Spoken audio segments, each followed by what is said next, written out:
Ballad of a Bun, A by Owen Seaman, after J.D. I am sister to the mountains now, and sister to the sun and moon. Heed not belletrist jargon, John Davidson.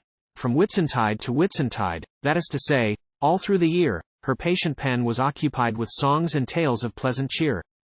But still her talent went a waste like flotsam on an open sea. She never hit the public taste, or knew the knack of Bellettrie. Across the sounding city's fogs there hurtled round her weary head the thunder of the rolling logs. The Critics Carnival, she said.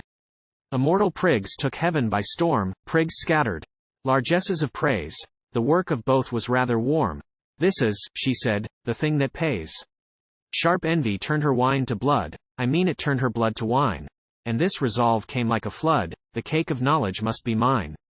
I am in Eve's predicament, I shan't be happy till I've sinned, away.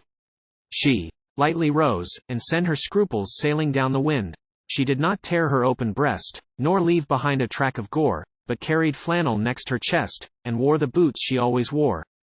Across the sounding city's din she wandered, looking indiscreet, and ultimately landed in the neighborhood of Regent Street. She ran against a resolute policeman standing like a wall. She kissed his feet and asked the route to where they held the carnival. Her strange behavior caused remark. They said, her reason has been lost. Beside her eyes the gas was dark, but that was owing to the frost. A decadent was dribbling by. Lady, he said, you seem undone. You need a panacea. Try this sample of the bodily bun. It is fulfilled of precious spice, whereof I give the recipe. Take common dripping, stew and vice, and serve with virtue. Taste and see. And lo, I brand you on the brow as kin to nature's lowest germ. You are sister to the microbe now, and second cousin to the worm.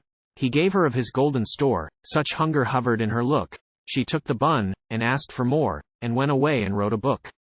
To put the matter shortly, she became the topic of the town. In all the lists of Bellettrie her name was regularly down. We recognize, the critics wrote, Maupassant's verve and Heine's wit. Some even made a verbal note of Shakespeare being out of it. The seasons went and came again. At length the languid public cried, it is a sorry sort of lane that hardly ever turns aside. We want a little change of air. On that, they said, we must insist. We cannot any longer bear the seedy sex impressionist. Across the sounding city's din this rumor smote her on the ear. The publishers are going in for songs and tales of pleasant cheer.